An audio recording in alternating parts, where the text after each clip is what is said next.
The teacher thought she'd stolen the billionaire's seat by mistake. The billionaire thought he'd found someone who wanted his heart, not his wallet. 6 months later, they'd discover the real mistake was ever doubting they deserved each other. Welcome back to the Powder Room Tales. If you're new, hit subscribe and join our family. Tell me in the comments, which city are you watching from? Washington, New York, London? Wherever you are, may peace and favor follow you today. Now, let's dive into the story. 6 months earlier, the linoleum floor of Margaret's Brooklyn apartment creaked as she paced between her kitchen table and the window, cell phone pressed against her ear with trembling fingers. The afternoon sun cast harsh shadows through her threadbare curtains, illuminating the stack of unpaid bills she'd hastily shoved aside to make room for her laptop. Mrs. McCarthy, your grandmother is stable, but the next 24 hours are critical. Dr. Chen's voice carried the practiced gentleness of someone who delivered life-altering news daily. The stroke was significant. If you want to see her... Margaret's knees buckled. She caught herself against the chipped countertop, the cold formica biting into her palm. I'll be there, tonight, whatever it takes. The call ended, leaving her apartment impossibly quiet, except for the distant rumble of the B-46 bus and her own ragged breathing. Grandma Rose, the woman who'd raised her after Margaret's parents died in that car crash when she was 8, who worked double shifts at the diner to keep food on the table, who clapped louder than anyone at Margaret's college graduation, even though she was the only one there. Margaret's savings account balance glowed mockingly on her phone screen. $847.23. A last-minute flight to Atlanta would cost at least $400. Her rent was due in 3 days. But Grandma Rose was lying in a hospital bed, and Margaret wasn't about to let money keep her from being there. 40 minutes later, she was sliding her debit card across the airline counter with shaking hands, praying it wouldn't decline. The clerk, a tired-looking woman with kind eyes, printed her boarding pass. "Seat 2A," the woman said, then paused. "That's first class, honey. System must have upgraded you automatically when we oversold economy." Margaret stared at the boarding pass. First class. She'd never even walked through that section of a plane without feeling like an intruder. "Are you sure? I paid for economy." "Computer says 2A. Must be your lucky day." Lucky. Margaret almost laughed as she walked away. Her grandmother was dying, her bank account was hemorrhaging, and she was about to miss work without pay. But she was flying first class for the first time in her 28 years. The universe had a twisted sense of humor. 15 miles away, Julian Cross stood at the floor-to-ceiling windows of his Manhattan penthouse, watching the city blur into evening. The silence stretched around him like expensive fabric, beautiful, suffocating, and utterly empty. His phone buzzed against the marble countertop, the sound echoing off the pristine walls. "Julian, it's Amanda. Just confirming your 8 p.m. flight to Atlanta. Car will be there in 20 minutes. Cancel it." "Sir?" Julian closed his eyes, still seeing Marcus's wedding reception playing behind his eyelids. His younger brother, radiant in his tuxedo, was surrounded by genuine friends who hugged him like he mattered beyond his net worth. Julian had stood at the edge of it all, nursing champagne that tasted like regret and watching everyone he'd grown up with treat him like a walking checkbook. "Cancel it." "But sir, you have the board meeting tomorrow morning." "I'll fly out tonight instead. Book me on the next available flight. I don't care which one." He ended the call and walked to his bedroom, stepping over the designer suit he'd abandoned on the floor. In the mirror, he looked exactly like what he was, a 35-year-old man who'd built an empire and forgotten to build a life. The reflection stared back with his father's eyes and his mother's stubborn jawline, both long dead, both strangers to the man he'd become. His phone buzzed again. "Amanda, as efficient as always. Got you on Delta 1247, departing JFK at 9:45 p.m. First class, seat 2B. Cars downstairs." 2 hours later, Julian walked through the airport terminal in jeans and a wrinkled button-down shirt, his usual armor of expensive suits abandoned for something that felt more honest. He'd spent the last 3 hours of Marcus's wedding reception watching his brother dance with his new wife, seeing the way they looked at each other like they'd discovered fire. When had Julian stopped believing that kind of love existed? When did he start measuring every relationship by what it might cost him? Now boarding, all passengers, rows 1 through 5. Julian stood mechanically, his first-class ticket feeling heavier than it should. As he walked down the jet bridge, he wondered if this was what the rest of his life would look like. Expensive seats on planes taking him nowhere that mattered, surrounded by strangers who saw his bank account before they saw his face. He was so lost in his thoughts that he almost didn't notice the woman in his seat. She sat curled against the window in 2A, her head tilted back, eyes closed. Even in sleep, worry lines creased her forehead. Her clothes were carefully pressed but worn, a cardigan with tiny pills on the sleeves, jeans that had been washed until they were soft and faded. Her purse sat open in her lap, revealing a crumpled tissue, a phone with a cracked screen, and a picture of an elderly black woman with kind eyes and silver hair. Julian checked his boarding pass again. 2B, the seat next to her. He'd been about to clear his throat to wake her and sort out whatever mix-up had occurred when something stopped him.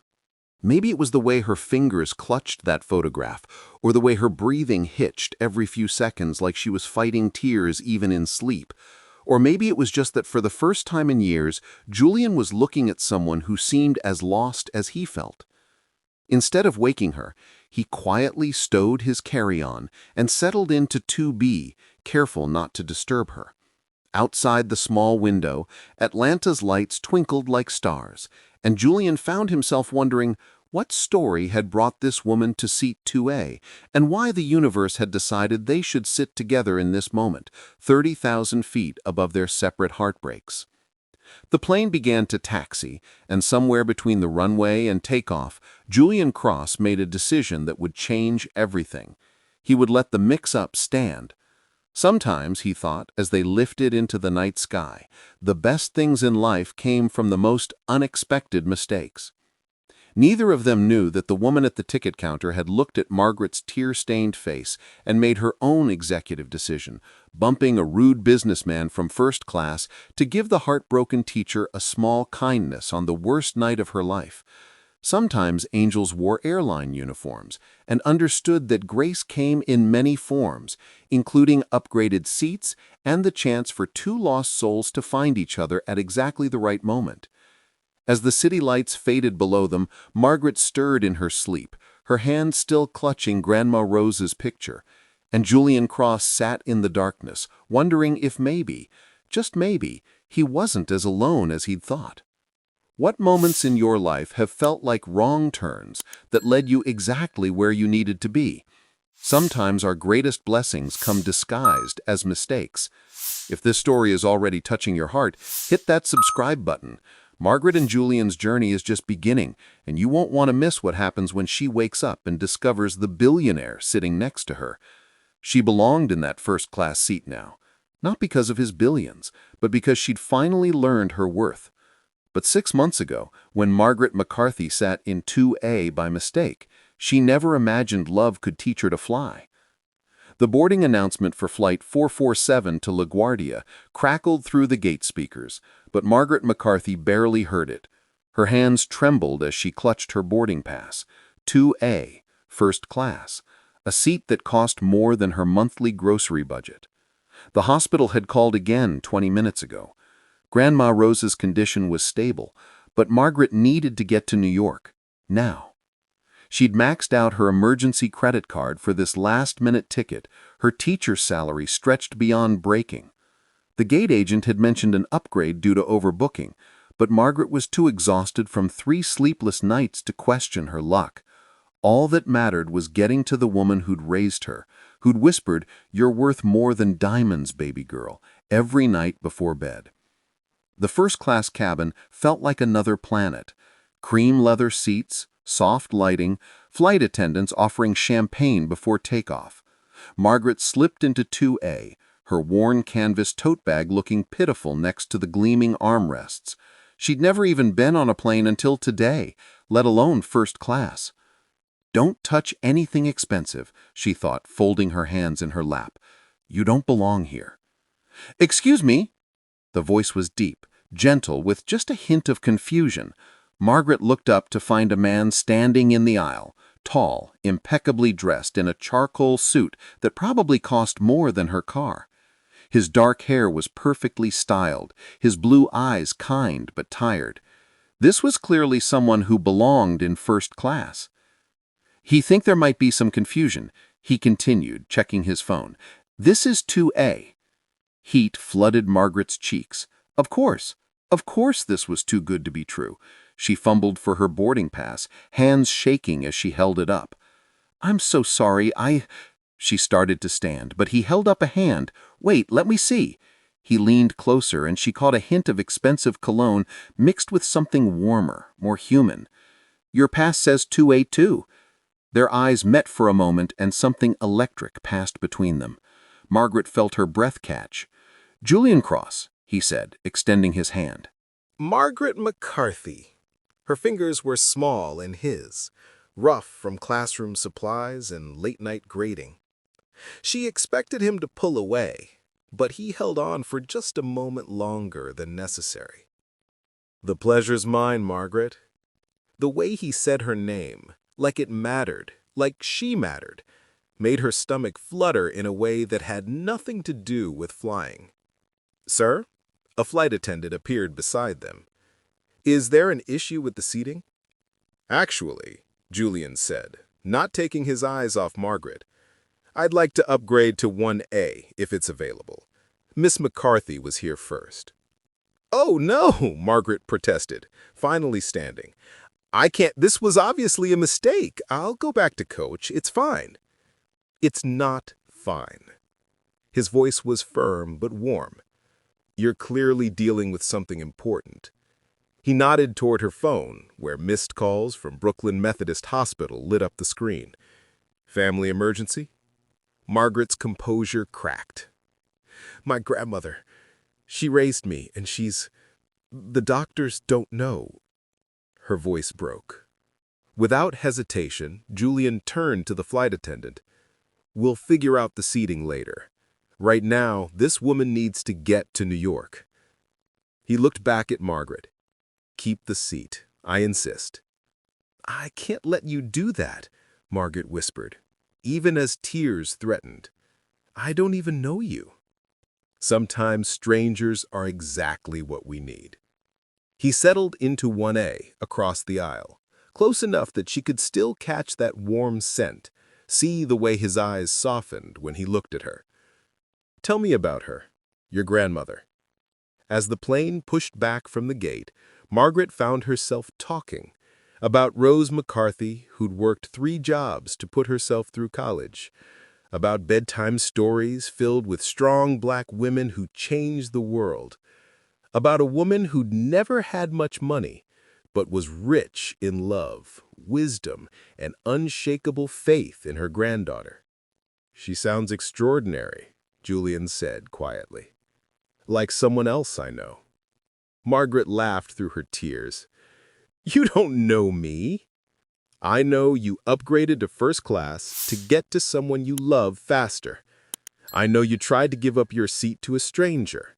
I know your hands shake when you're scared, but your voice gets stronger when you talk about what matters.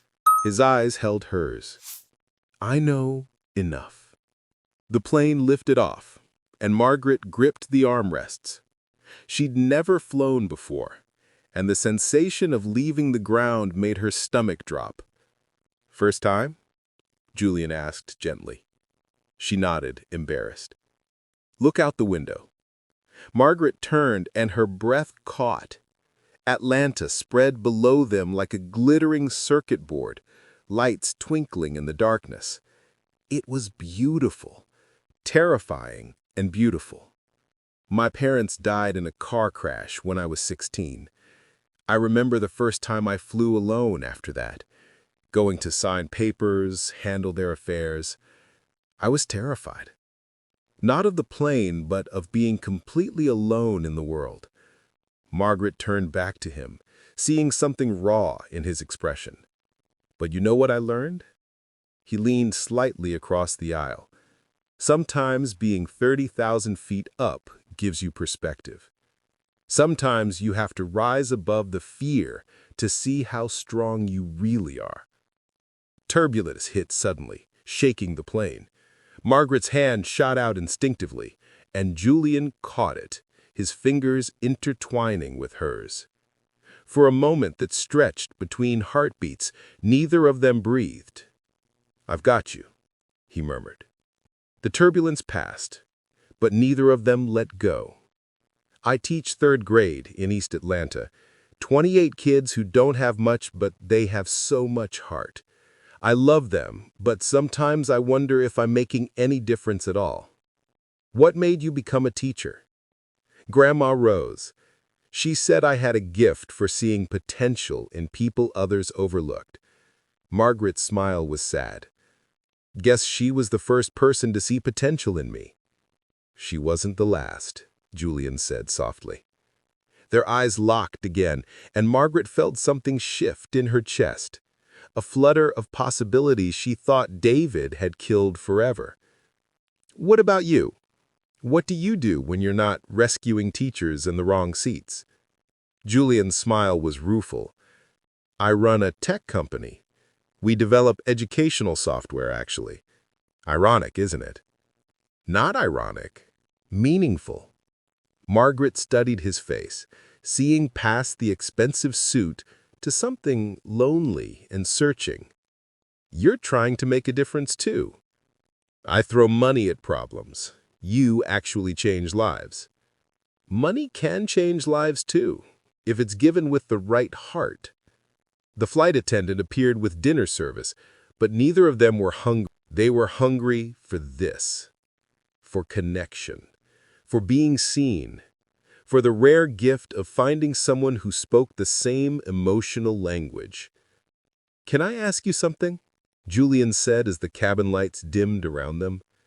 "When's the last time someone really saw you? Not what you do, not what you provide, just you." Margaret was quiet for so long he thought she wouldn't answer. "Grandma Rose," she whispered. "And now, maybe you." The plane flew through the night, carrying them towards uncertainty and hope in equal measure. Margaret McCarthy had boarded expecting nothing but worry and hospital waiting rooms. She never expected to find someone who could see her soul at 30,000 feet. Have you ever found an unexpected connection in a moment of vulnerability? Sometimes our deepest fears open the door to our greatest blessings. What do you think will happen when they land in New York? Will Margaret's crisis bring them closer together, or will the real world tear apart what began in the clouds? Let me know your thoughts in the comments below. The wheels of American Airlines Flight 447 kissed the LaGuardia tarmac with a gentle thud, jolting Margaret McCarthy back to reality. For 3 hours, 37 minutes, and 22 seconds, she'd been counting.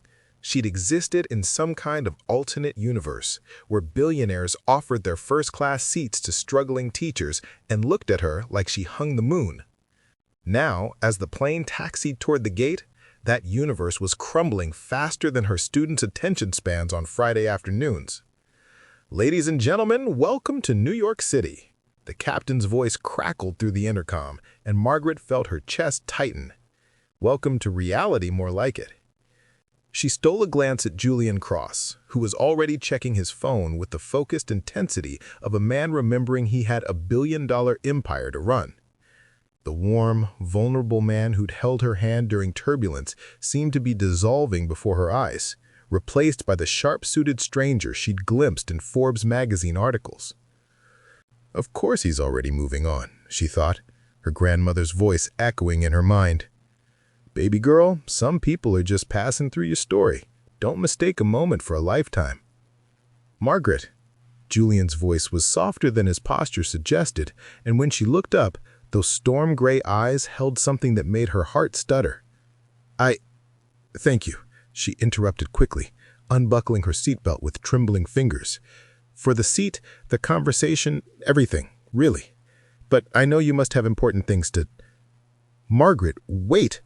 His hand moved toward hers, then stopped mid-air, as if he'd remembered something crucial. The hesitation lasted only a heartbeat, but it was enough to confirm what she already knew. This was where the fairy tale ended. "I should go," she whispered, gathering her worn purse and the stack of student essays she'd graded during the flight. "My grandmother's waiting."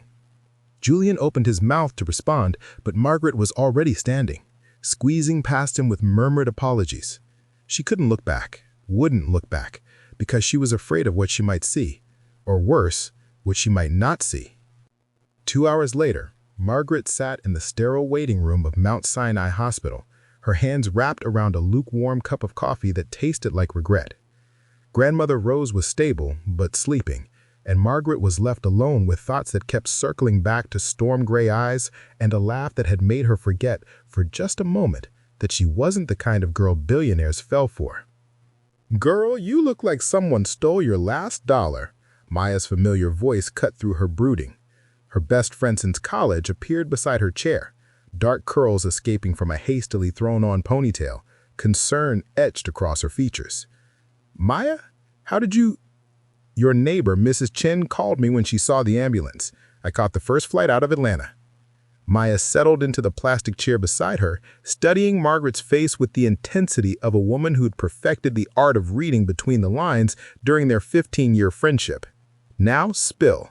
And don't you dare tell me it's just about Grandma Rose, because I know that look. That's your 'I met a man and now I'm spiraling' look."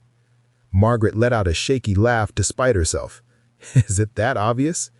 "Honey, you're practically glowing and devastated at the same time. It's like emotional whiplash." Maya reached over and squeezed her hand. "What happened?" So Margaret told her about the seat mix-up, about Julian's kindness, about 3 hours of conversation that felt like coming home to a person she'd never met. She left out the part about his net worth. Some things were too surreal to say out loud. Wait. You're telling me some random businessman gave up his first-class seat, held your hand during turbulence, and looked at you like you were the most fascinating woman on the planet? Yes, but... And you ran away? Margaret's cheeks burned. "I didn't run away. I was being realistic. Men like Julian don't..." "Men like Julian?" Maya's eyebrow arched dangerously. "Margaret Elizabeth McCarthy, please tell me you did not just dismiss a good man because of some preconceived notion about what you deserve." "It's not about what I deserve," Margaret protested, though her voice lacked conviction. "It's about reality. I'm a third-grade teacher from Atlanta who shops at Target and drives a 12-year-old Honda. He's everything I'm not." Maya was quiet for a long moment, watching the stream of nurses and visitors flow past them. Finally, she turned back to Margaret, her expression gentler but no less fierce. "Do you remember what you told me when I was afraid to apply for that promotion at the museum? You said fear makes us shrink ourselves down to fit into boxes that were never meant to hold us. Baby girl, you are shrinking." Before Margaret could respond, her phone buzzed. A text from an unknown number made her heart skip. "I hope your grandmother is okay. I meant what I said on the plane. Julian." Margaret stared at the screen, her thumb hovering over the keyboard. 3 different responses formed and dissolved in her mind. Finally, she typed back, "She's stable. Thank you for asking." The response came immediately. "I'd like to see you again. When you're ready." "What does it say?" Maya peered over her shoulder, then let out a low whistle. "Damn, girl, he's not giving up easily." Margaret's phone buzzed again. "I know you think I'm just being polite, but I haven't stopped thinking about our conversation. About you." "Maya," Margaret whispered, "what if this is just some rich guy's fantasy? The pretty teacher from the coach who made him feel normal for a few hours?" "What if it's not?" Maya countered. "What if it's exactly what it feels like? A man who saw something real in you and wants to explore it." Margaret's fingers trembled as she read the message again. Every rational part of her brain screamed that this was temporary insanity, that men like Julian Cross didn't pursue women like her beyond a single interesting conversation. But there was another voice, smaller and more hopeful, whispering that maybe, just maybe, she was worth pursuing. "I don't know what I'm ready for," she finally typed back. "That's okay. Neither do I. But I'd like to figure it out together." Margaret closed her eyes, feeling the weight of possibility and terror in equal measure. Maya's hand found hers again, warm and steadying. "You know what I think?" Maya said softly. "I think your grandmother didn't have that stroke by accident. I think the universe knew you needed a reason to be brave, and it gave you one. Rose always said you were destined for something bigger than what you believed possible." As if summoned by her name, a doctor appeared at the waiting room entrance. "Family of Rose McCarthy?" Margaret stood on unsteady legs, her phone still clutched in her hand, Julian's words burning bright on the screen. She had a choice to make, not just about him, but about herself, about whether she was brave enough to believe that sometimes fairy tales disguise themselves as airplane seat mix-ups. And sometimes, the most terrifying thing wasn't falling. It was letting someone catch you. Have you ever walked away from something beautiful because you convinced yourself you didn't deserve it? What fears hold you back from embracing unexpected opportunities? What moments in your life have you dismissed as too good to be true? Share your thoughts in the comments. Sometimes the most extraordinary love stories begin with the most ordinary moments of courage. Wrong seat, right love. The autumn rain drummed against the windows of PS 247 with relentless persistence, each drop echoing the nervous rhythm of Margaret McCarthy's heart as she watched the black SUV pull up outside her school. She'd been expecting this visit. Julian's assistant had called 3 days ago about a routine educational philanthropy assessment. But seeing him step out of the vehicle, tall and commanding in his charcoal suit, made her mouth go dry. "You can do this," she whispered to herself, smoothing her hands over the yellow dress she'd borrowed from Maya. "He's just a man with too much money and too little sense." But even as she said it, she knew it was a lie. Julian Cross wasn't just anything. He was the man who'd held her hand during turbulence, who'd listened to her ramble about phonics programs without checking his phone once, who'd looked at her like she was the most fascinating person he'd ever met. And that terrified her. "Miss McCarthy," the voice belonged to Principal Rodriguez, who appeared at her classroom door, looking flustered. "The donor is here for the tour. Could you perhaps show him your reading program? He seemed particularly interested when I mentioned your work with special needs students." Margaret's heart skipped. Of course he'd asked about that. During their flight, she'd told him about little Marcus, who couldn't read but could build anything with his hands, and how she had created tactile letterboards just for him. Julian had listened with an intensity that made her feel seen in a way she'd never experienced. "Of course," she managed, her voice steadier than she felt. 20 minutes later, Julian filled the doorway of her classroom, and Margaret forgot how to breathe. He looked older somehow, more serious, with shadows under his eyes that hadn't been there on the plane. But when their eyes met, something electric passed between them, a recognition, a pull that made the fluorescent-lit classroom feel suddenly intimate. "Miss McCarthy," he said, formally, but his voice carried undertones that made her name sound like a caress. "Mr. Cross," she matched his formality even as her pulse hammered against her throat. "Welcome to our humble learning space." Principal Rodriguez launched into a speech about test scores and funding needs, but Margaret barely heard him. She was too aware of Julian's presence, the way he moved through her classroom with careful attention, touching the handmade alphabet cards on the walls, examining the sensory bins she'd filled with rice and beans for her students who learned through touch. "These are remarkable," Julian said, stopping at Marcus's tactile letterboard. His fingers traced the raised bumps she'd hot-glued onto cardboard letters. "You made these yourself?" "Budget constraints breed creativity," Margaret replied, then immediately regretted the defensive edge in her voice. Julian's eyes met hers, soft with understanding. "Tell me about the student who uses this." And suddenly, Principal Rodriguez was forgotten. Margaret found herself explaining Marcus's dyslexia, his frustration with traditional methods, the breakthrough moment when he had finally traced the word dog and shouted with joy. Julian listened with the same focused attention he'd given her on the plane, asking thoughtful questions that showed he genuinely cared about her work. "Miss McCarthy," Principal Rodriguez interrupted, checking his watch, "I hate to cut this short, but I have a district meeting. Mr. Cross, perhaps you'd like to see our library before you go."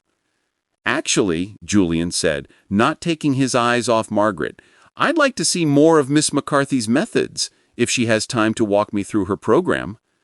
Principal Rodriguez's eyebrows shot up. "Oh, well, yes, of course. Margaret, take all the time you need." And then they were alone. The silence stretched between them, filled with everything they weren't saying.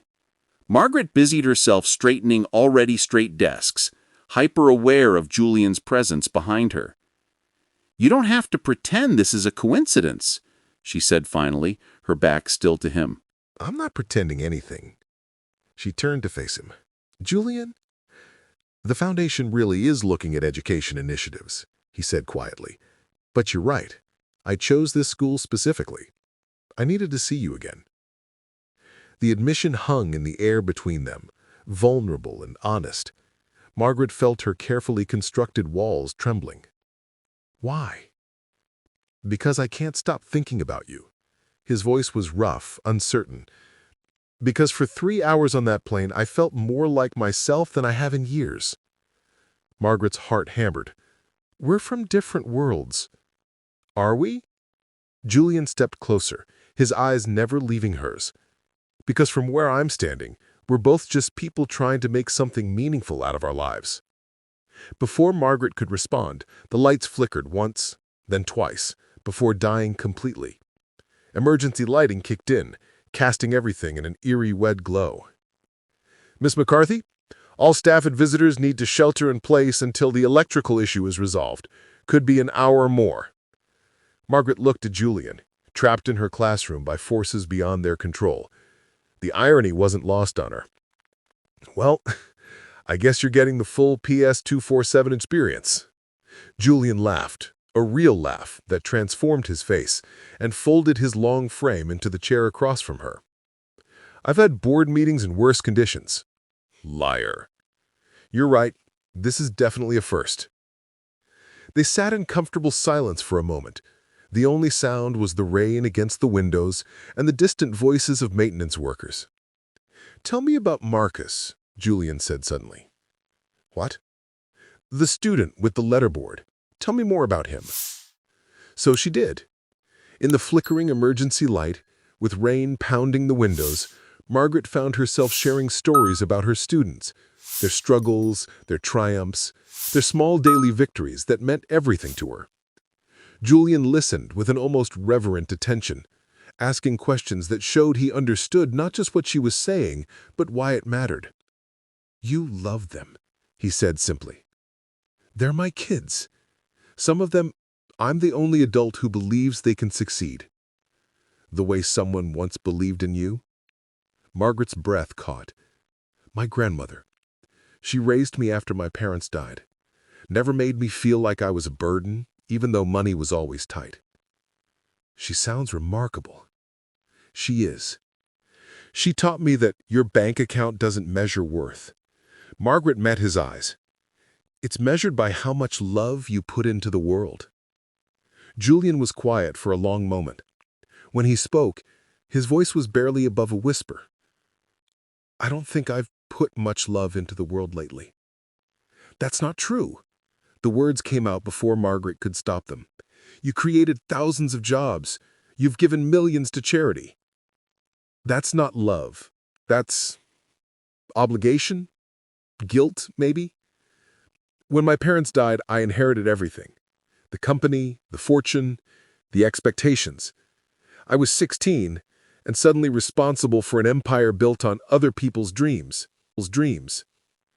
Margaret's heart clenched at the pain in his voice. That must have been terrifying. It was, and lonely. Do you know what it's like to have people agree with everything you say, not because you're right, but because you're rich? No, Margaret said softly. But I know what it's like to have people dismiss everything you say because you're not. Their eyes met across the small space, and Margaret felt something shift between them. The walls she'd built, the assumptions she'd made, they were crumbling in the face of his honesty. I keep thinking about what you said on the plane, about how teaching chose you, not the other way around. I've never felt that way about anything. Until what? Until I met you. The admission was quiet, vulnerable. Sitting with you for 3 hours, watching you talk about your students with such passion, I realized I'd forgotten what it felt like to care about something real. The emergency lighting flickered, casting dancing shadows on the classroom walls. Outside, thunder rumbled, but inside their small bubble of forced proximity, Margaret felt safer than she had in months. "Julian?" she started, but he shook his head. "I know this is crazy. I know we barely know each other, but I can't pretend that flight didn't change something in me." Margaret's heart hammered against her ribs. Every rational part of her mind screamed warnings about differences in social class, about the impossibility of their situation, about the heartbreak that surely waited if she let herself believe in fairy tales. But sitting there, in the dim light, watching this powerful man be completely vulnerable with her, she felt something she'd thought was broken after David's betrayal. Hope. "It changed something in me, too," she whispered. The admission hung between them like a bridge neither was quite brave enough to cross yet. Outside, the storm raged on, but inside Margaret's classroom, two hearts began the tentative work of healing. Have you ever found yourself in an unexpected situation that forced you to see someone in a completely new light? How did that change your perspective on them and on yourself? What do you think happens next? Will Margaret and Julian finally acknowledge the connection they both feel? Or will fear keep them apart? Share your thoughts in the comments below. The fluorescent lights of Roosevelt Elementary buzzed overhead as Margaret stared at the bank statement in her hands, her coffee growing cold on the cluttered desk. The numbers didn't lie. Every overdue bill, every late notice, every sleepless night worrying about her student supplies had been erased with surgical precision. "This can't be real," she whispered, her fingers trembling as she traced the payment confirmation. The amount was staggering, more money than she'd see in 2 years of teaching. The classroom door creaked open behind her, and she didn't need to turn around to know who it was. She'd felt his presence the moment his car pulled into the school parking lot, the same magnetic pull that had haunted her dreams since their night together 3 days ago. "You saw the statement." Julian's voice was carefully neutral, but she could hear the uncertainty beneath it. Margaret finally turned, and the sight of him in her humble classroom, his perfectly tailored suit contrasting sharply with her hand-drawn motivational posters and worn-out carpet, should have felt ridiculous. Instead, it felt like two worlds colliding in a way that might destroy them both. "How dare you?" Her voice was barely above a whisper, but it carried the weight of every humiliation she'd ever endured. "How dare you make me feel like some charity case you picked up on an airplane?" Julian stepped closer, his hands raised in a gesture of surrender. "Margaret, that's not— Don't!" She stood abruptly, the bank statement fluttering to the floor between them. "Do you have any idea what this does to me? What does it say about how you see me?" "I see you as someone who deserves to focus on teaching instead of choosing between buying books for her students or paying her electric bill." His voice cracked with emotion. "I see you as someone who shouldn't have to skip meals so kids can have art supplies." The words hit her like physical blows because they were true, every single devastating word. She had skipped meals. She had chosen her students over her own needs countless times. But hearing it from him, seeing her poverty laid bare in front of someone who could buy and sell her entire world without thinking twice, made her feel smaller than she'd ever felt in her life. "You want to know what I see when I look at you? Margaret's voice grew stronger, fueled by years of accumulated hurt. "I see another man who thinks he knows what's best for me. I see someone who believes that money can fix everything, including the broken little teacher who was stupid enough to fall for him." Julian's face went pale. "That's not— Margaret, you have to know that's not how I feel about you. Isn't it?" She laughed bitterly, the sound echoing off the cheerful bulletin boards covered in her students' artwork. "Tell me, Julian, when you wrote that check, what were you thinking?" "Poor little Margaret, so grateful she'll never question my motives. Or, at least now she won't have to worry about money while she's warming my bed." "Stop it." His voice was sharp now, his own pain breaking through. "You want to know what I was thinking? I was thinking about the way your face lit up when you talked about Marcus, the kid who finally learned to read because you stayed after school every day for a month. I was thinking about how you cried when you told me the school might have to cut the after-school program because they couldn't afford supplies." Margaret's breath caught in her throat. She remembered that conversation, whispered in the dark of his penthouse bedroom, her guard lowered in the safety of his arms. She told him things she'd never told anyone, about her grandmother who'd raised her, about the dreams she'd given up to become a teacher, about the way her heart broke every time she had to tell her students they couldn't afford field trips or new books. "I was thinking," Julian continued, his voice dropping to a whisper, "about the woman who gives everything to everyone else and leaves nothing for herself. I was thinking about how I could love someone so much it physically hurts, and the only thing I know how to do is throw money at problems because that's what I've always done." The word love hung in the air between them like a bridge neither was sure they could cross. "Don't say that word," Margaret whispered, wrapping herself around her. "Not like this. Not when you've made me feel like every other person who's ever looked at me and seen what I lack instead of what I am." Julian's face crumpled. "God, Margaret, that's the last thing I wanted. You have to believe me." "Do I?" She turned away from him, staring out the window at the playground where her students would be running and laughing tomorrow, blissfully unaware that their teacher was falling apart.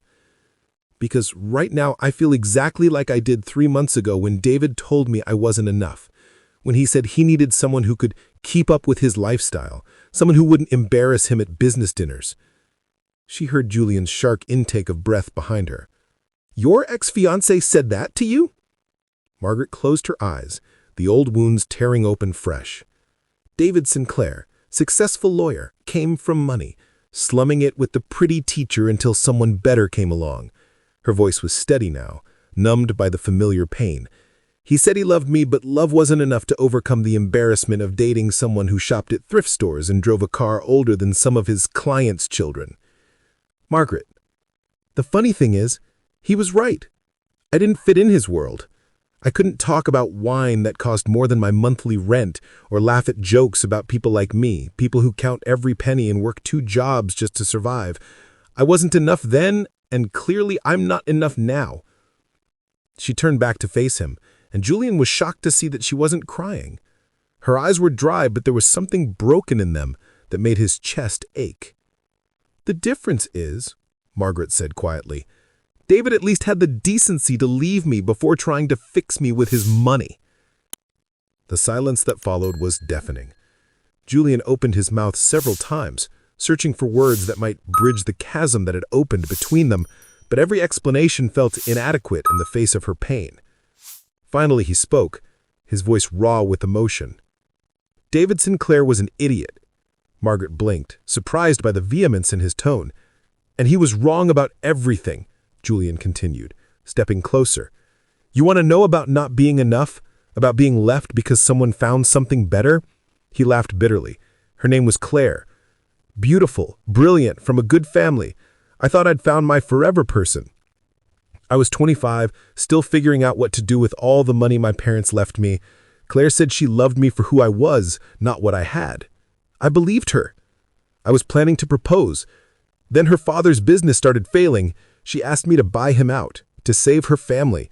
When I said I needed to think about it, that I wanted to make sure we were together for the right reasons, she disappeared."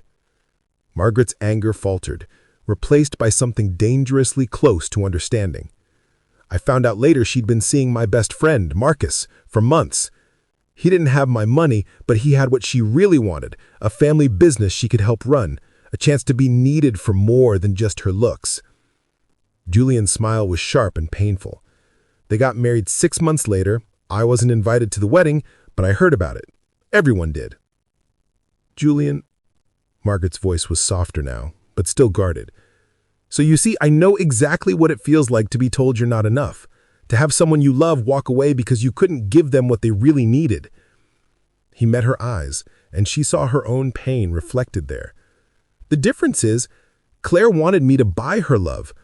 All I wanted was to give you the freedom to stop worrying about money so you could see what I see when I look at you. And what's that?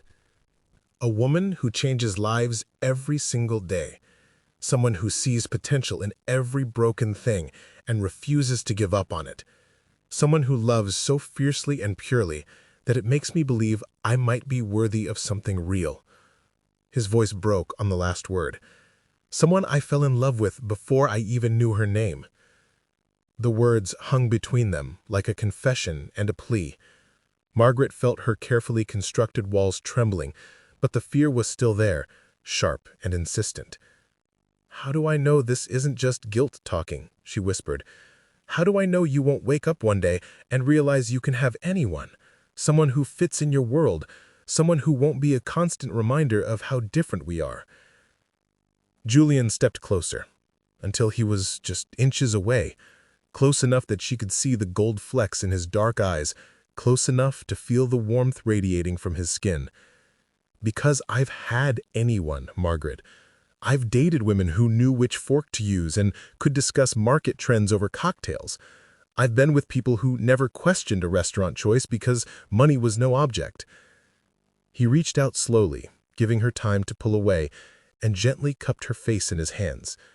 "And not one of them ever made me feel the way you do when you laugh at my terrible jokes, or get excited about a student's progress, or fall asleep in my arms talking about your dreams." Margaret closed her eyes, leaning into his touch, despite every instinct telling her to run. "I don't know how to do this," she admitted. "I don't know how to love someone without wondering when they'll leave. I don't know how to trust that I'm enough when everything in my life has taught me otherwise." "Then we'll figure it out together," Julian whispered, his thumbs brushing away tears she didn't realize had started falling. "Because you are enough, Margaret McCarthy. You're more than enough. You're everything." The kiss that followed was desperate and gentle and tasted like hope and heartbreak in equal measure. When they finally broke apart, Margaret pressed her forehead against his, breathing hard. "The money goes back," she said firmly, "all of it." Julian nodded without hesitation. "Whatever you want. And if we do this, if we try, we do it as equals. No more grand gestures, no more swooping in to fix my problems. If you love me, you love all of me, including the parts that struggle." "Deal," he whispered, and sealed the promise with another kiss. Outside, the first snow of the season began to fall, covering the worn playground in pristine white. Inside classroom 3B, two broken people began the terrifying, beautiful work of learning to love without fear. Have you ever felt like you had to prove your worth to someone you cared about? How did that affect your ability to trust their feelings for you? What do you think happens when two people from completely different worlds try to build something real together? Share your thoughts in the comments below. Your insights help make these stories even richer. The elevator ascended in silence, but Margaret could feel Julian's nervous energy radiating beside her. After the power outage at her school 3 nights ago, after his confession about losing his parents, after the way they'd held each other's gaze in the flashlight's glow, everything had shifted. Now he was taking her somewhere he'd never shown another soul. "I need you to understand something before we go up," he said, his voice unusually quiet as they passed the 40th floor. "I've never brought anyone here, not business partners, not—" He paused, swallowing hard. "Not anyone." Margaret's heart hammered against her ribs. "Julian, you don't have to." "He wants to." His eyes met hers, vulnerable and determined. "You shared your classroom with me. Let me share this with you." The elevator opened not into a hallway, but directly into a glass-walled space that took Margaret's breath away. The penthouse rooftop had been transformed into a secret garden, 43 stories above Manhattan. Fairy lights draped between fruit trees, herbs grew in raised beds alongside vibrant flowers, and in the center, a small greenhouse glowed like a jewel against the twilight sky. "Oh my God," Margaret whispered, stepping forward on trembling legs. The city sprawled endlessly below them, but up here, wrapped in the scent of jasmine and rosemary, it felt like they were floating in their own world. "I built it for her," Julian said softly, moving beside her towards a bench positioned near the greenhouse. "My mother. She had this tiny herb garden in our backyard. Nothing fancy, just a few pots on our back steps. But she'd sit there every evening after dinner and—" he voice caught. "She'd tell me that gardens were proof that love could grow anywhere, even in the smallest spaces." Margaret sank onto the bench, her chest tight with emotion. Through the greenhouse glass, she could see delicate orchids, the same deep purple as twilight. "She sounds beautiful." She was. Dad used to joke that she could grow love itself if she put her mind to it. After they died, after I inherited everything, and life became about board meetings and acquisitions and people who smiled differently when they learned my net worth, this was the only place that felt real. A gentle breeze stirred the lavender nearby, filling the air with its soothing scent. Margaret watched Julian's face in the soft light, seeing past the successful billionaire to the 16-year-old boy who'd lost everything that mattered. "What's in the greenhouse?" she asked gently. Julian's lips curved in the first genuine smile she'd seen from him all evening. "Come see." Inside the greenhouse, warmth enveloped them, heavy with humidity and the earthy scent of growing things. But it wasn't the orchids that made Margaret gasp. It was the corner dedicated to children's plants, sunflowers in various stages of growth, their faces following the light.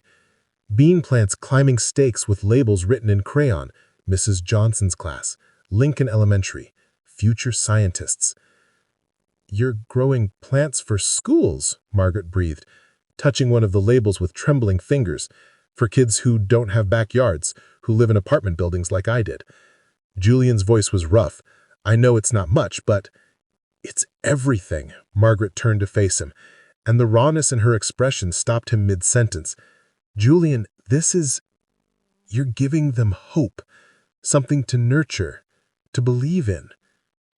"I wanted to ask you about starting a program at your school. Not charity, a partnership. The kids could learn about growth cycles, responsibility, the science of how things grow. Your literacy program could expand to include garden journals, creative writing about their plants." Margaret's eyes filled with tears. "You've thought about this, really thought about it." "I think about a lot of things differently since I met you." His hand lifted to her cheek, thumb gently catching a tear. "You make me remember why any of this matters." The space between them seemed to shimmer with possibility. Margaret leaned into his touch, her hand covering his. "I have something to tell you too. A dream I've never said out loud." "Tell me." "A literacy center." The words spilled out in a rush. Not just tutoring, but a whole space where kids can discover that learning isn't punishment, it's magic. Story time, creative writing workshops, poetry slams, book clubs. Somewhere they can see themselves in books, where reading becomes adventure instead of struggle. Julian's eyes lit up. "Where would you put it?" "That's just it. I can't afford the dream. I've looked at spaces in Brooklyn, but the rent alone—" She shook her head. "I have notebooks full of lesson plans, program ideas, even furniture sketches, but it's just fantasy." "What if it wasn't?" Margaret's breath caught. "Julian, not money. Partnership." His other hand found hers. "I have resources, connections, and lawyers who could handle permits and paperwork, but you have the vision, the expertise, the heart. What if we built it together?" The greenhouse suddenly felt alive around them, as if the plants themselves were leaning in to witness this moment. Margaret stared into Julian's face, seeing not the billionaire the world knew, but a man offering to tend dreams alongside her. "Why?" she whispered. "Because when you talk about teaching, you light up like everything in here. Because you see potential where others see problems. because you believe in growing things just like she did. Margaret's hand trembled in his. People will say you're crazy, baiting a teacher, funding literacy programs, caring about kids who can't benefit your bottom line. Let them. Julian stepped closer until she could feel his breath against her forehead. I've spent 10 years building an empire that felt empty. Maybe it's time to build something that matters. Julian. Her voice was barely a whimper. I know we come from different worlds, he said, his thumb tracing her jawline. I know there are 1,000 reasons this is complicated. But standing here with you, thinking about kids learning to love reading in spaces we create together, it feels like the first real thing I've wanted in years. Margaret rose onto her tiptoes, her hands sliding up his chest. Show me the rest of the garden. They wandered between raised beds, Julian explaining each plant's story. Herbs he'd grown from seeds his mother had saved, vegetables he donated to community kitchens, flowers chosen specifically to attract butterflies.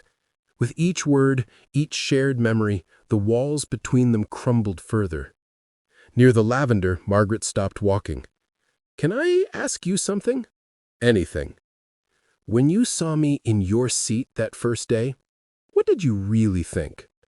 Julian considered this, his fingers absently stroking a sprig of rosemary. I thought you looked like you belonged there, even though you were terrified. Most people in first class act entitled, like the world owes them comfort. But you sat there like you were grateful for something you'd never expected to have. It made me remember what gratitude felt like. And now? Now, I think maybe we were both in the wrong seats our whole lives, until we found each other. Margaret laughed, the sound bright in the evening air. That's the most romantic thing anyone's ever said to me. Really? Because I've been practicing more romantic things in my head for 3 days. Such as? Julian's cheeks flushed slightly, but he stepped closer. Such as how your hair catches light like silk when you're excited about lesson plans. How you bite your bottom lip when you're thinking. How, when you smile at those kids, it's like watching someone distribute pieces of their soul. Margaret's heart hammered as he continued, his voice dropping to something intimate and raw. How when you held my hand during that turbulence, I felt steadier than I have since I was 16. How I want to wake up every morning and ask what dream we're building together today. Julian, she breathed. How I'm falling in love with a woman who makes first class feel like home. The words hung between them, precious and terrifying. Margaret reached up, framing his face with her hands. I'm scared, she whispered. Me too. Good, because the best dreams are always a little scary. Their first kiss was soft, tentative, like the first day of spring after a long winter. But as Margaret melted against him, as Julian's arms circled her waist, the kiss deepened into something that felt like coming home and setting sail at all once. When they broke apart, breathless, the city glittered around them like fallen stars. So, Julian murmured against her forehead, want to help me cook dinner? Fair warning, I'm better with quarterly reports than recipes. Lucky for you, my grandmother taught me that the best ingredient in any meal is love. As they headed toward the greenhouse door, Margaret caught sight of a small plaque near the orchids she'd missed before. Love grows best in little houses with fewer walls to separate. Doug Larson. Margaret squeezed Julian's hand, finally understanding that sometimes the wrong seat leads you to exactly where you belong. When was the last time you shared your deepest dreams with someone? How did vulnerability change your connection? What part of this garden scene resonated most with you? Share your thoughts in the comments below. Your story might inspire someone else to plant their own seeds of hope. The photograph was everywhere. Margaret stared at her phone screen in her cramped Brooklyn apartment, her coffee growing cold as she scrolled through the endless stream of images. There she was, laughing in Julian's arms outside the rooftop garden restaurant, her head thrown back in pure joy, his eyes locked on her face like she was the only person in the world. The caption read, Tech billionaire Julian Cross's new charity case. Inner-city teacher Margaret McCarthy. Her hands trembled as she read the comments beneath. Gold digger much? She hit the lottery with that poverty act. He'll get bored and dump her for someone in his league. The worst part wasn't the stranger's cruelty. It was how their words echoed the voice in her head that had been whispering since David left her 3 months ago. Not good enough. Never good enough. Her phone buzzed. Maya's name flashed on the screen. "Girl, don't you dare read those comments," Maya said before Margaret could even speak. "They don't know you. They don't know what you've been through." "But what if they're right?" Margaret's voice cracked. "What if I am just—" "Stop." Maya's voice was fierce. "Margaret McCarthy, you are the woman who spends her own grocery money buying school supplies for kids whose parents can't afford them. You're the woman who stays after school every day, tutoring kids for free. Don't you dare let some internet trolls make you forget who you are." But the damage was already done.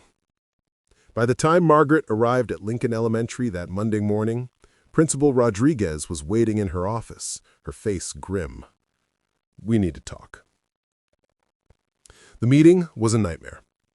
3 school board members sat around the conference table, their expressions ranging from disapproving to concerned. Margaret felt like she was back in David's apartment, being told she wasn't enough. "Miss McCarthy," Board Member Williams began, his tone clinical, "we've received several calls from concerned parents about your relationship choices." "My relationship choices?" Margaret's voice was steady, but her hands clenched in her lap. "Dating a billionaire raises questions about your judgment," another board member, Mrs. Chen, added.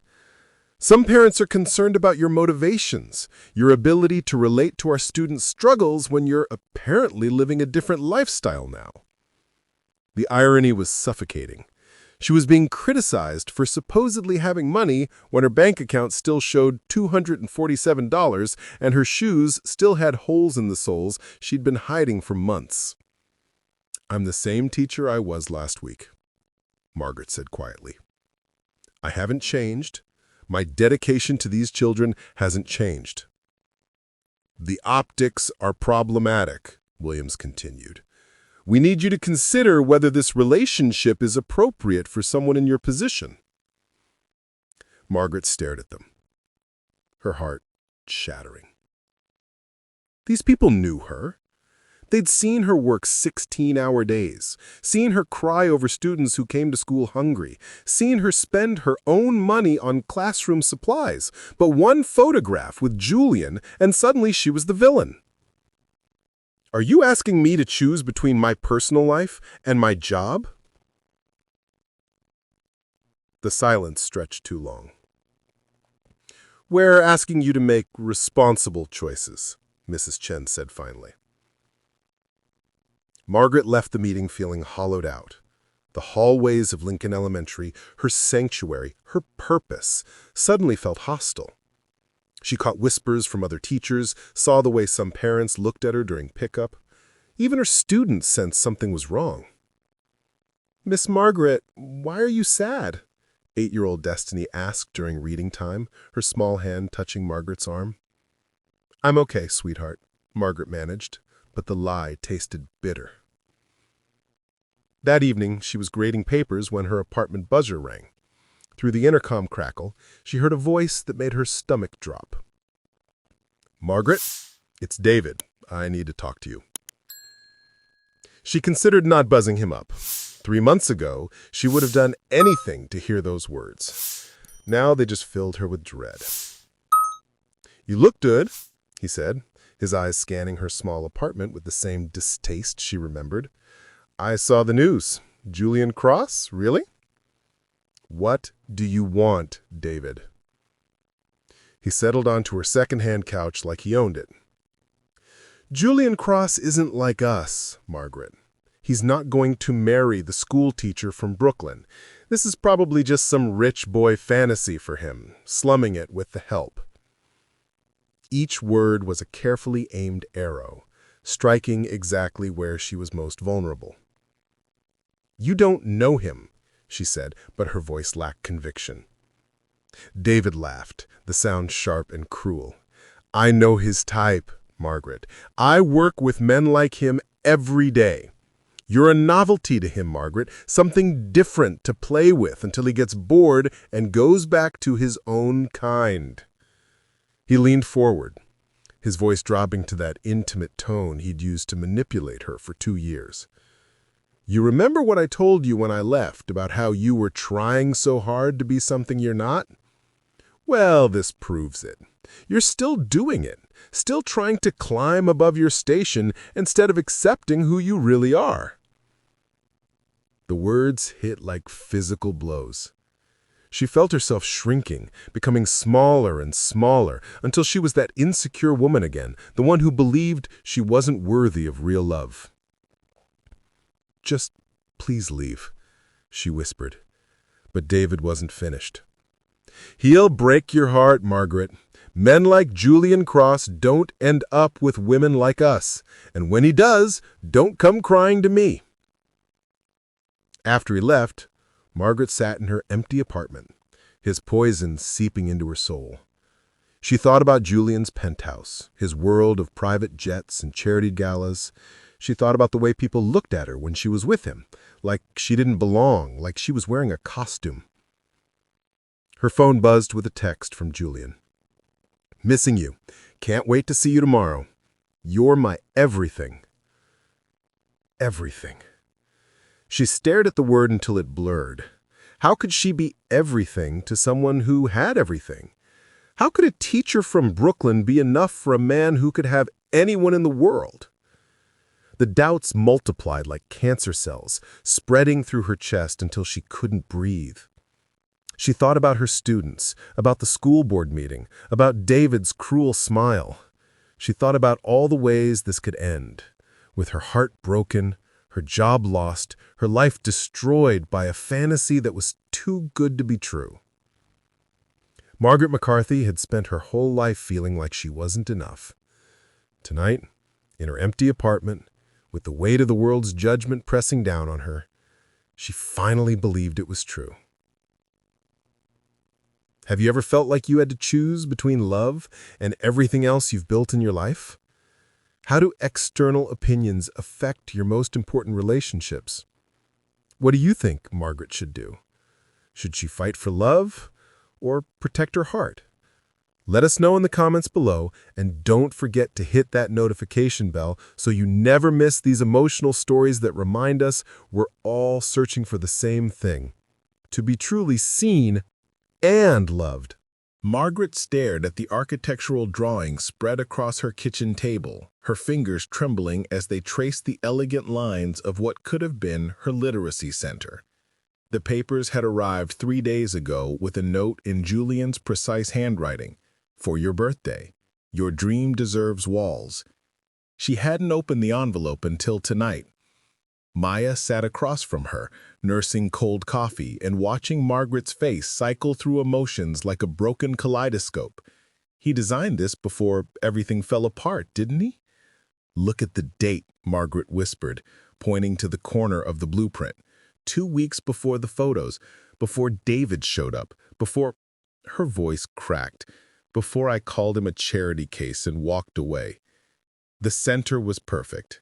Not ostentatious, not screaming wealth, but thoughtful. Child-sized reading nooks. Natural light floods through skylights. A community garden where kids could grow vegetables while learning about science.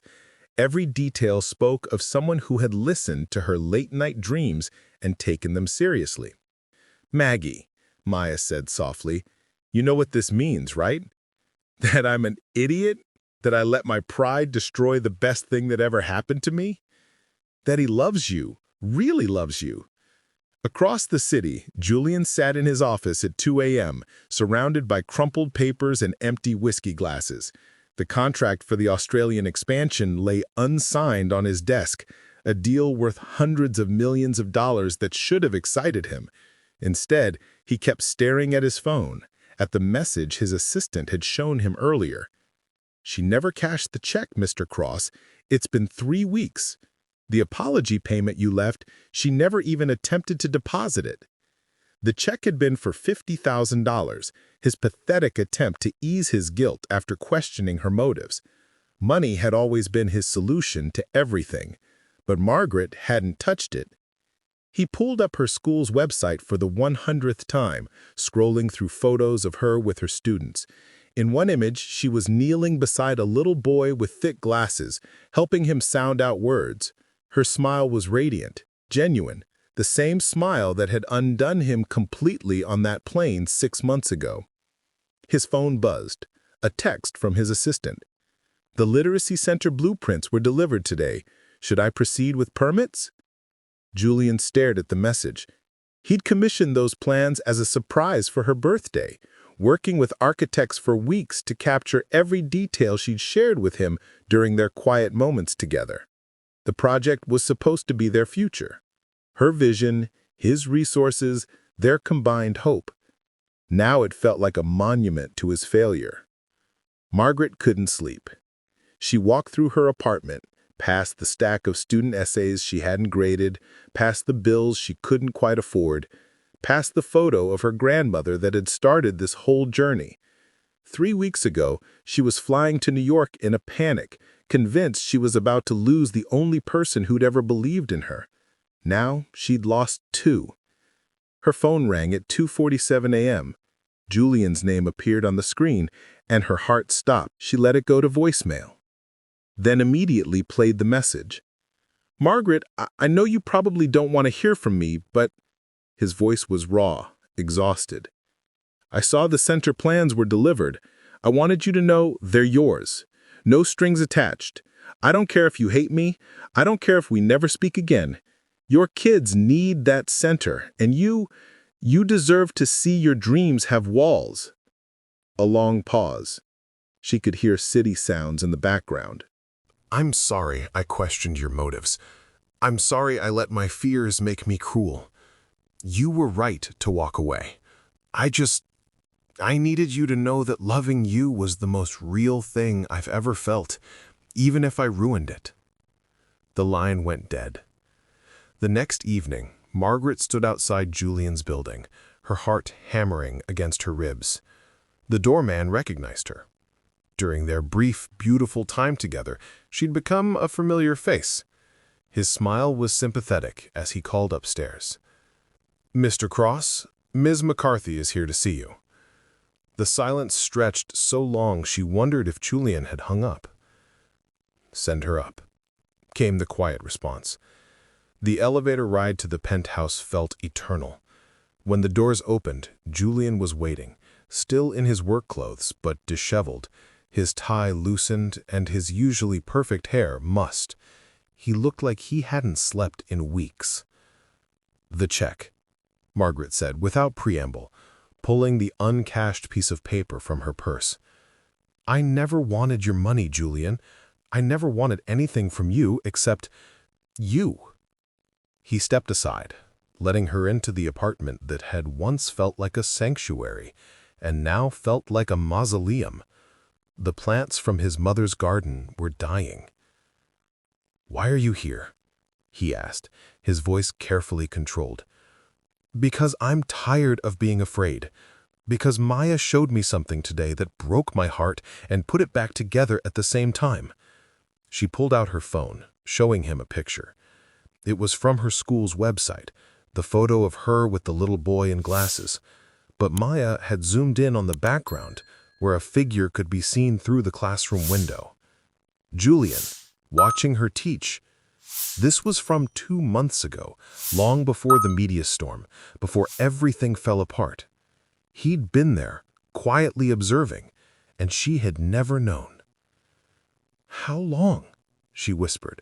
"How long were you watching me before you ever said anything about funding?" Julian's composure cracked. "Since the day after the plane. I couldn't stop thinking about you, about what you'd said about your students. I went to see for myself if you were real. And you were more real than anything I'd ever encountered. You were magic in that classroom, Margaret. Pure magic. And I knew I was in love with you, before you ever knew I existed outside that airplane." The tears came then for both of them. 3 weeks of pride and pain and misunderstanding crumbling like a dam. "I'm scared," Margaret admitted. "I'm scared that I'm not enough for your world, that people will always think I'm using you, that eventually you'll wonder if they're right." "I'm scared too," Julian said, stepping closer. "I'm scared that my money will poison everything we touch, that you'll wake up one day and realize you can't breathe in my world, that I'll lose you the way I've lost everyone else."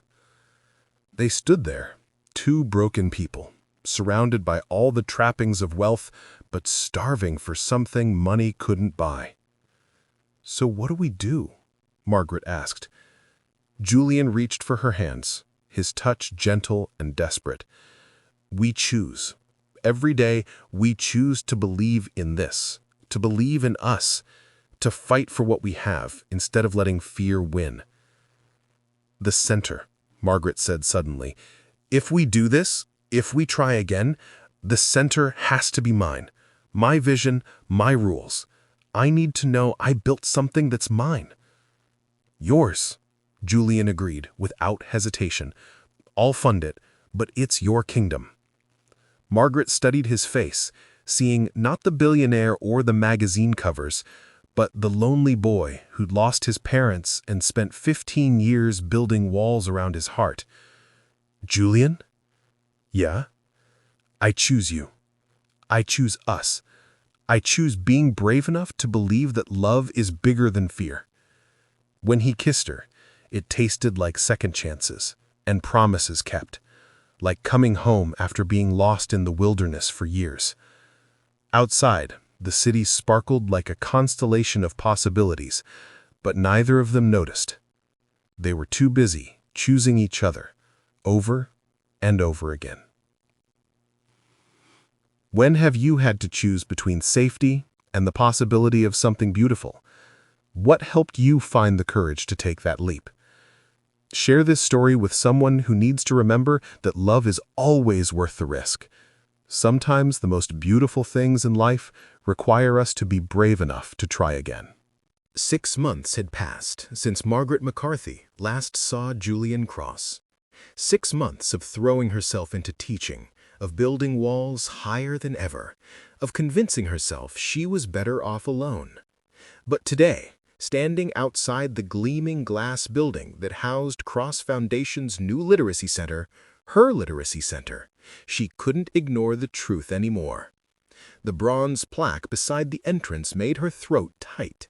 The Margaret McCarthy Center for Childhood Literacy. Not the Cross Center, not some generic foundation name. Her name, her dream, her vision brought to life in ways she'd never dared imagine. "You came." Julian's voice was soft behind her, and Margaret's heart stuttered the way it always did when he spoke. She turned slowly, drinking in the sight of him after months of deprivation. He looked thinner, tired around the edges, but his eyes, those impossibly deep brown eyes, still held the same tenderness that had undone her 6 months ago.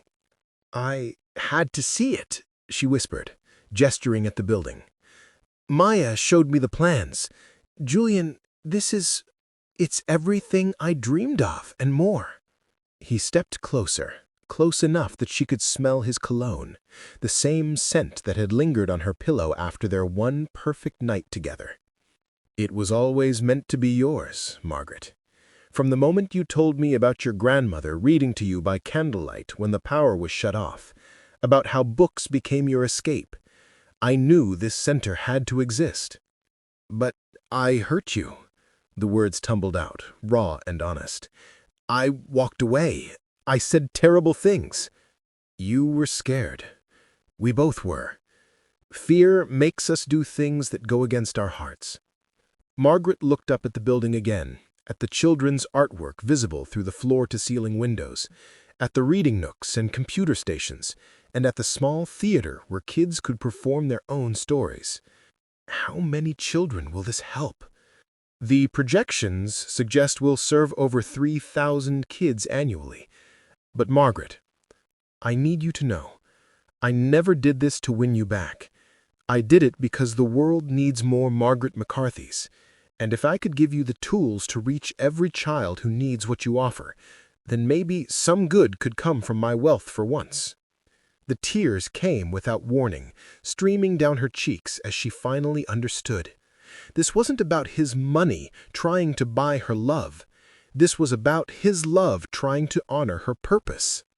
I've been so afraid. David convinced me I wasn't enough, that I'd never be enough for someone like you. When the media attention started, when people began questioning my motives, I panicked. I thought maybe they were right. Maybe I was just the poor girl trying to catch a rich man. You are everything. You're the woman who remembers every student's favorite book. You're the person who spent your last $20 on classroom supplies.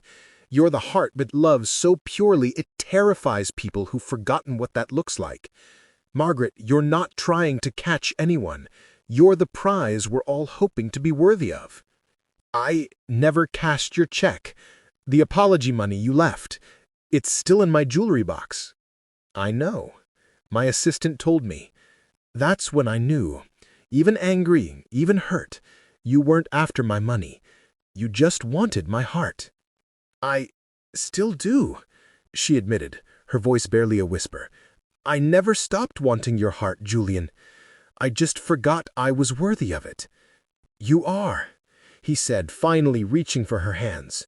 You're worthy of every good thing this world has to offer. I'm just hoping I might still be one of them. Before she could answer, the center's doors burst open and a stream of children poured out, the first group of students, here for the grand opening. Margaret's former students from her old school, their faces bright with excitement as they spotted their beloved teacher. Miss McCarthy, Miss McCarthy! 7-year-old Destiny ran straight into her arms. This place is like a fairy tale. There are books everywhere and computers, and they said we can write our own stories. And there's a man inside who says he knows you. He told us you are the best teacher in the whole world, and that's why this place has your name on it. Margaret looked up at Julian over the children's heads, seeing the way his face had transformed while watching her with her kids. This was what love looked like. Not grand gestures or expensive gifts, but understanding what mattered most to someone and helping them achieve it. Children, she called softly, gathering them around. I want you to meet someone very special. This is Mr. Cross, and he made this magical place possible so all of you could have somewhere beautiful to read and learn and dream. Julian knelt to their level, his voice warm as he spoke to each child individually, asking about their favorite books, listening intently to their answers. Margaret watched him transform from the guarded billionaire she'd met on that plane into someone open and genuine, someone her kids immediately trusted. Later, after the ribbon cutting and the tours and the media interviews that focused on the center's mission rather than their relationship, Margaret and Julian found themselves alone in the children's theater. I have something for you, he said, pulling out a small velvet box. Margaret's breath caught. Julian? It's not what you think, he said quickly, then smiled. Well, not entirely. He opened the box to reveal not a traditional diamond ring, but a vintage key on a delicate chain. This is the master key to the center, your center. But Margaret, he dropped to one knee, and her world tilted. If you'll have me, if you'll trust me with your heart again, I promise to spend every day proving that you deserve every good thing in this world, starting with a love that sees you, values you, and honors the incredible woman you are. Yes, she whispered, then louder, yes, Julian, yes to loving you, yes to building something beautiful together, yes to believing I'm worthy of this fairy tale ending. When he slipped the key around her neck and kissed her in the theater where children would soon perform their own stories of hope and dreams, Margaret McCarthy finally understood what first class really meant. It wasn't about the seat on the plane. It was about the journey that had brought her home to herself and to a love that would last forever. Have you ever discovered that your greatest fears were actually protecting you from your greatest dreams? If this story of love conquering fear moved your heart, subscribe for more tales of unexpected romance and the courage to believe in fairy tale endings. You've come to the end of this love story, but another billionaire's secret is waiting. The next tale will be more seductive, more forbidden, and far more addictive. So do check it out. Click on the image showing on your screen right now to watch the next one. Until then, guard your heart because the Powder Room Tales is only getting started.